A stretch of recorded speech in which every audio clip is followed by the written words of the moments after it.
புதிதாக நியமிக்கப்பட்டுள்ள அதிமுக மாவட்ட பொறுப்பாளர்களுடன் ஜெயலலிதா பிறந்த நாளில் எடப்பாடி பழனிசாமி ஆலோசனை நடத்த உள்ளார். தமிழ்நாடு முழுவதும் 82 மாவட்ட பொறுப்பாளர்களை நியமித்து அக்கட்சியின் பொதுச் செயலாளர் எடப்பாடி பழனிசாமி உத்தரவிட்டிருந்தார். இந்நிலையில் அதிமுக தலைமை கழகம் வெளியிட்டுள்ள அறிக்கையில் எடப்பாடி பழனிசாமி தலைமையில் மாவட்ட பொறுப்பாளர்கள் கூட்டம் நடைபெறும் என்று அறிவிக்கப்பட்டுள்ளது. சென்னை ராயப்பேட்டையில் உள்ள தலைமை அலுவலகத்தில் வரும் 24ஆம் தேதி மாலை 4 மணிக்கு கூட்டம் நடைபெறும் என்றும் தெரிவிக்கப்பட்டுள்ளது. பூத் கமிட்டி அமைப்பது, வளர்ச்சிப் பணிகளை துரிதப்படுத்துவது, இளம் தலைமுறை விளையாட்டு வீரர்கள் அணியில் விளையாட்டு வீரர்களை அதிக அளவில் சேர்ப்பது உள்ளிட்டவை குறித்து ஆலோசிக்கப்படும் என்றும் அதில் குறிப்பிடப்பட்டுள்ளது. இதனிடையே சென்னையில் செய்தியாளர்களை சந்தித்த முன்னாள் அமைச்சர் ஜெயக்குமார், ஓபிஎஸ் சொல்லும் ரகசியம் தொண்டர்களை ஏமாற்றும் செயல் என விமர்சித்தார்.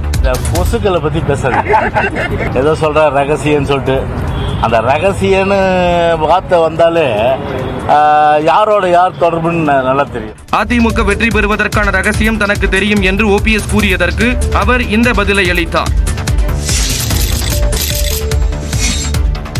2026 சட்டமன்ற தேர்தலுக்கான அடுத்த கட்ட நகர்வாக கூட்டணி பேச்சுவார்த்தையை தொடங்கியுள்ளது விஜயின் தமிழக வெற்றிக் கழகம். 2026 சட்டப்பேரவை தேர்தலை இலக்காக கொண்டு அதற்கான பணிகளை தவேக தீவிரமாக மேற்கொண்டு வரும் நிலையில் கட்சி உட்கட்டமைப்பை வலுப்படுத்தும் பணியில் விஜய் ஈடுபட்டுள்ளார். தேர்தல் வியூகங்களை அமைக்க அண்மையில் தேர்தல் வியூக வகுப்பாளர் பிரசாந்த் கிஷோரிடமும் விஜய் ஆலோசனை நடத்தினார். இந்நிலையில் தமிழ்நாடு முஸ்லீம் லீக் கட்சித் தலைவர் முஸ்தபா, தமிழக வெற்றிக் கழக பொதுச் செயலாளர் ஆனந்த் மற்றும் ஆதவ் அர்ஜுனாவை சந்தித்து தங்கள் கட்சியின் ஆதரவை தெரிவித்துள்ளார். அப்போது சட்டமன்ற தேர்தலில் தமிழக வெற்றிக் கழகத்தின் கூட்டணியில் இடம்பெறுவது குறித்தும் ஆலோசித்துள்ளனர். சட்டமன்ற பொதுத் தேர்தலில் இன்னைக்கு இஸ்லாமியர்கள் பாதுகாவலர் மரியாதைக்குரிய விஜய் அவர்கள் இருக்கிறாரு. அந்த அடிப்படையில் அவருக்கு ஆதரவு தெரிவித்து அவருக்கு இஸ்லாமிய மக்கள் வாக்களிப்பார்கள் என்ற நம்பிக்கையில் வாக்கு சேகரிக்கணும்னு நாங்கள் முடிவு செய்கிறோம். பாசிச பாஜகவை விஜய் எதிர்ப்பார் என்ற நம்பிக்கையில் விஜய்க்கு தங்கள் ஆதரவை தெரிவிப்பதாக அவர் கூறினார். புயலால் பாதிக்கப்பட்ட தமிழ்நாட்டின் 18 மாவட்ட விவசாயிகளுக்கு வெள்ள நிவாரண நிதியை தமிழ்நாடு முதலமைச்சர் மு.க. ஸ்டாலின் அறிவித்துள்ளார். கடந்த ஆண்டு இறுதியில் ஏற்பட்ட பெஞ்சல் புயலால் பாதிக்கப்பட்ட மானாவாரி பயிர்களுக்கு ஹெக்டேர் ஒன்றுக்கு 8,500 ரூபாயும், நெற்பயிர் மற்றும் பாசன வசதி பெற்ற பயிர்களுக்கு ஹெக்டேர் ஒன்றுக்கு 17,000 ரூபாயும் நிவாரணம் வழங்க முதலமைச்சர் உத்தரவிட்டிருந்தார். நீண்டகால பயிர்களுக்கு ஹெக்டேர் ஒன்றிற்கு 22,500 ரூபாய் வழங்கவும் ஆணையிட்டிருந்தார். அந்த வகையில் பெஞ்சல் புயலால் சேதமடைந்த பயிர்கள் குறித்து கணக்கெடுக்கும் பணி மேற்கொள்ளப்பட்டது. அதன்படி 18 மாவட்டங்களில் பாதிப்பிற்குள்ளான 3.23 லட்சம் ஹெக்டேர் பரப்பளவிலான வேளாண் மற்றும் தோட்டக்கலை பயிர்களுக்கு நிவாரண நிதி அறிவிக்கப்பட்டுள்ளது. மொத்தம் 5,18,783 விவசாயிகள் பயனடையும் வகையில் 498 கோடியே 80 லட்சம் ரூபாய் நிவாரணம் வழங்கிட முதலமைச்சர் ஸ்டாலின் உத்தரவிட்டுள்ள நிலையில் அதற்கான அரசாணை வெளியிடப்பட்டுள்ளது.